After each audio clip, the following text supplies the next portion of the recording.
चल हो जा शुरू।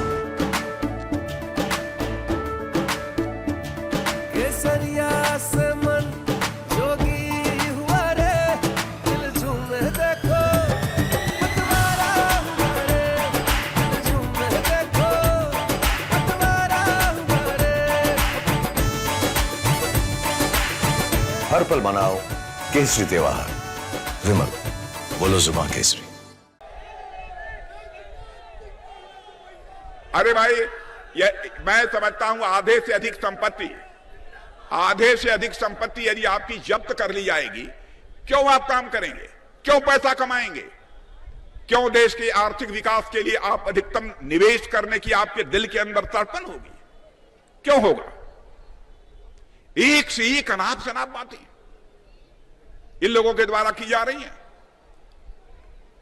बहनों भाइयों, रक्षा मंत्री होने के नाते आपको मैं बतलाना चाहता हूं, जिस समय मैं रक्षा मंत्री बना था, हालत यह थी यहां की, हर चीज, छोटी छोटी चीजों भी ये विदेशों से मंगाते थे। फायर आर्म्स, तोप, गोले, मिसाइल्स। और लेकिन आज मुझे आपको बतलाते हुए बेहद खुशी है बहनों भाइयों कि हम लोगों ने अभी हाल में ही फाइटर प्लेन, तोप, गोले, मिसाइल दुनिया के देशों को सप्लाई किया है, एक्सपोर्ट किया है, और 21,000 करोड़ रुपए से ज्यादा का एक्सपोर्ट हमने किया है।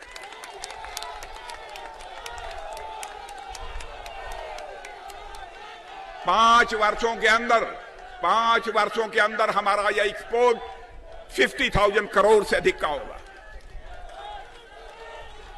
50,000 करोड़ से ज्यादा का हमारा एक्सपोर्ट होगा। हमारे प्रधानमंत्री मोदी जी ने संकल्प ले रखा है, उन्होंने कहा है कि राजनाथ जी, चाहे जो कुछ भी हो, रक्षा के मामलों में भी भारत पूरी तरह से आत्मनिर्भर बनना चाहिए। हमने तो प्रतिबंध लगा दिया, हजारों ऐसे आइटम्स।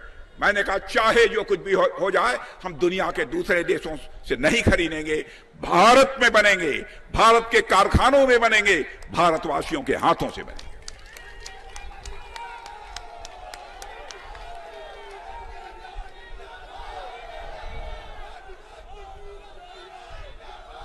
बहनों भाइयों, यह देश बड़ी तेजी के साथ आगे बढ़ रहा है, बड़ी तेजी के साथ यह देश आगे बढ़ रहा है।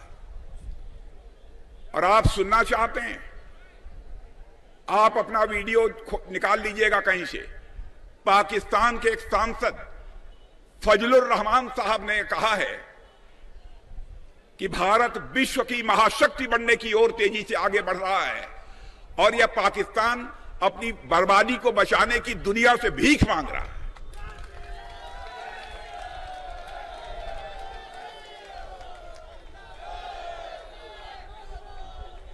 क्या इससे आपको नहीं लगता है, क्या इससे आपको नहीं लगता है कि हमारे समाजवादी पार्टी और कांग्रेस के दोस्तों के अंदर जो स्वाभिमान का भाव होना चाहिए, क्या वह शून्य होता जा रहा है? एक और फवाद साहब वहां के फार्मर मिनिस्टर है पाकिस्तान के, उन्होंने भी ऐसे ही कुछ कहा। जानते हैं, उन्होंने कहा कि भारत में जो आतंकवादी हमले हुए हैं उसके पीछे पाकिस्तान का हाथ है, स्वीकार किया है। और उन्होंने कांग्रेस के नेता राहुल गांधी की तारीफ की है। बहनों भाइयों, पाकिस्तान के साथ हम अच्छे रिश्ते बनाकर रखना चाहते हैं, हर पड़ोसी के साथ हम अच्छे रिश्ते बनाकर रखना चाहते हैं, क्योंकि हम वसुधैव कुटुंबकम, the whole world is a family. पूरा विश्व ही हमारा भारत, हमारा परिवार है, इसमें विश्वास करने वाले लोग। भारत में जो उत्थान होगा, विकास होगा, चाहे हिंदू हो, मुसलमान हो, ईसाई हो, यहूदी हो, जो भी भारत का नागरिक है, बहनों भाइयों, किसी भी सूरत में उसके साथ भेदभाव नहीं होने पाएगा। मैं दावे के साथ मैं कह सकता हूं। और जिसको यदि तर्क करने की, यदि कोई तर्क करना चाहता है, आज मैं खुलकर बातें कर रहा हूं, यदि कोई हमसे तर्क करना चाहता है तो इस मुद्दे पर आकर तर्क कर सकता है।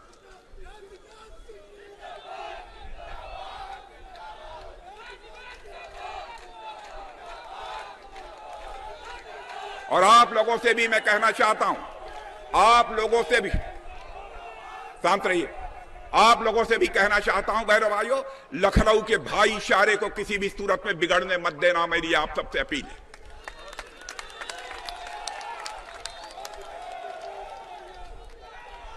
हम वोट की परवाह नहीं करते, वोट मिले अथवा न मिले, हम केवल वोट के लिए राजनीति हम लोग नहीं करते।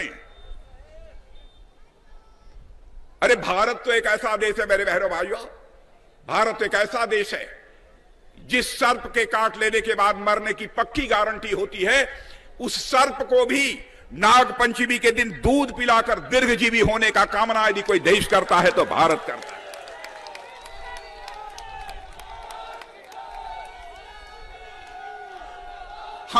हमें चाहे कोई किसी भी जाति, किसी भी पंथ, किसी भी मजहब, किसी धर्म का कोई क्यों न हो, उससे नफरत क्यों होनी चाहिए?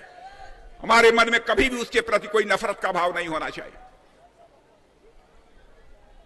मैं आप लोगों से भी सबसे अपील करना चाहता हूं, समस्त लखनऊ वासियों से, आज यह चुनाव प्रचार का अंतिम दिन है, तो मैंने सोचा कि मैं भी अपनी भड़ास इस समय निकालूं।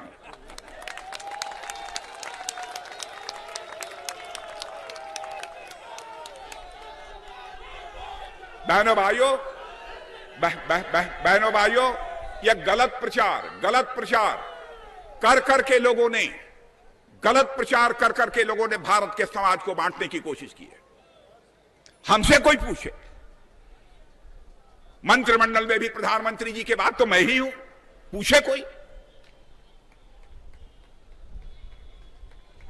यदि प्रधानमंत्री हमारे सांप्रदायिक होते, हिंदू मुसलमान ईसाई के आधार पर उनको भेदभाव करना होता, तो 5 किलो राशन सबको बिना भेदभाव के बंटवाते, आयुष्मान भारत का कार्ड बिना भेदभाव के देते, पक्का मकान कभी उन्होंने हिंदू मुसलमान ईसाई और यहूदी देखा है?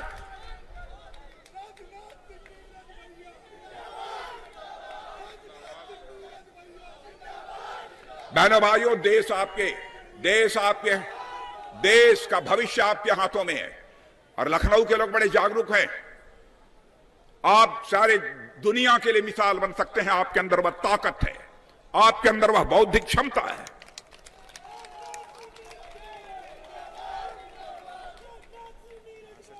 आप कल्पना करिए, फवाद हुसैन पाकिस्तान से राहुल गांधी की तारीफ कर रहे हैं और वही फवाद हुसैन कहते हैं कि भारत में जो आतंकवादी वारदातें होती हैं वो पाकिस्तान से आतंकवादी भेज जाते हैं। वो व्यक्ति राहुल गांधी की तारीफ कर रहा है। आपने देखा होगा आए दिन आतंकवादी वारदातें हिंदुस्तान के अधिकांश राज्यों में होती थी, लेकिन बहनों भाइयों, आपने देखा होगा कश्मीर के 1-2 घटनाओं को छोड़कर भारत में कहीं पर भी कोई आतंकवादी वारदात नहीं हो सकती है। शासन इसे कहते हैं।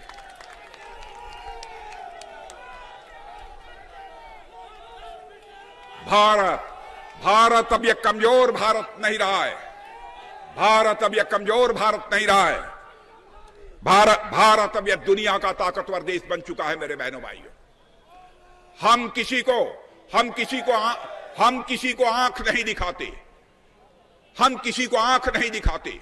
और आज तक भारत का इतिहास उठाकर कोई देख ले, दुनिया के किसी देश की 1 इंच जमीन पर हमने कभी कब्जा भी नहीं किया, किसी के ऊपर हमने आक्रमण नहीं किया। यह है हमारा चरित्र।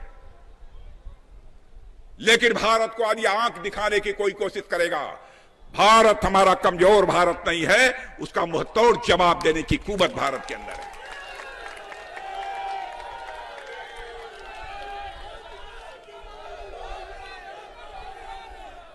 बहनों भाइयों, जो भी यहां विकास कार्य हुए हैं,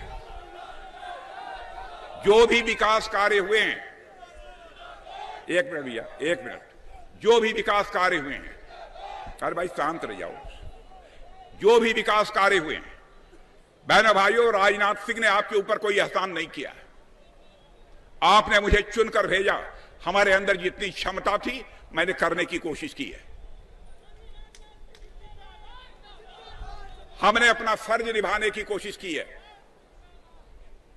और आगे भी बतला देता हूं, बहुत सारी हमारी योजनाएं पेंडिंग हैं, स्वीकृत हैं, काम इतना अधिक स्वीकृत हो चुका है कि एक साथ सारा काम नहीं हो पा रहा है।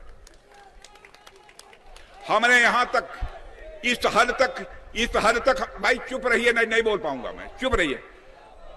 इस हद तक हमने चिंता की है कि हमारे लखनऊ वासियों का स्वास्थ्य भी ठीक होना चाहिए। तो मैंने अपने विधायकों से, हमारे ब्रजेशी पाठक हैं यहाँ के, उप मुख्यमंत्री हमारे नीरज बोरा जी हैं, इन सब सारे लोगों से, अपने हमारे अध्यक्ष हैं, इन सब लोगों से बात करके मैंने कहा भाई लखनऊ वालों की सेहत भी ठीक होनी चाहिए।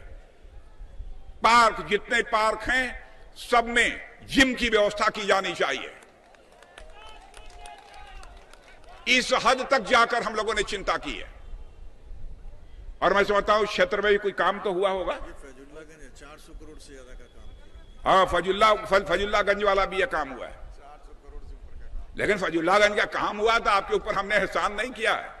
आपने मुझे अपनी सेवा करने का अवसर दिया है, मेरा सौभाग्य मैं मानता हूं। और आप लखनऊ वालों मेरी बात सुन लो। मेरे बहनों भाइयों, आज आप फक्र के साथ कह सकते हैं कि जिस लखनऊ में मैं रहता हूं, विश्व के टॉप 10 सिटीज में हमारा लखनऊ आ गया है। विश्व के टॉप के 10 देशों में आकर हमारा लखनऊ खड़ा हो गया। हमारी कोशिश है कि इस लखनऊ को लाकर दुनिया की 5 सिटीज हों, 5 शहर हों, तो उसमें हमारा लखनऊ भी हो।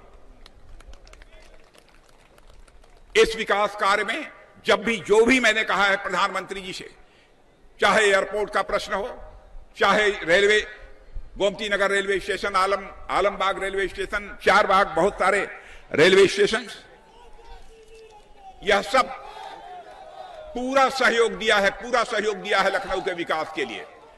इतना ही नहीं, हमारे यहां के मुख्यमंत्री योगी आदित्यनाथ जी, भाई चुप, हमारे मुख्यमंत्री योगी आदित्यनाथ जी, बहनों भाइयों, मुझे याद नहीं है कि मैंने कोई काम कहा हो विकास से संबंधित और योगी जी ने कहीं भी आनाकानी की हो, कभी नकारा हो, कभी नहीं किया। लखनऊ के विकास कार्यों का श्रेय मैं अपने मुख्यमंत्री को भी देना चाहता हूं।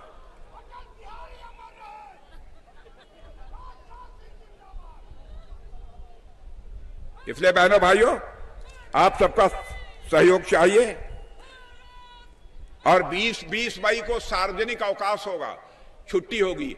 ऐसा नहीं है कि तफरी करने निकल जाइए।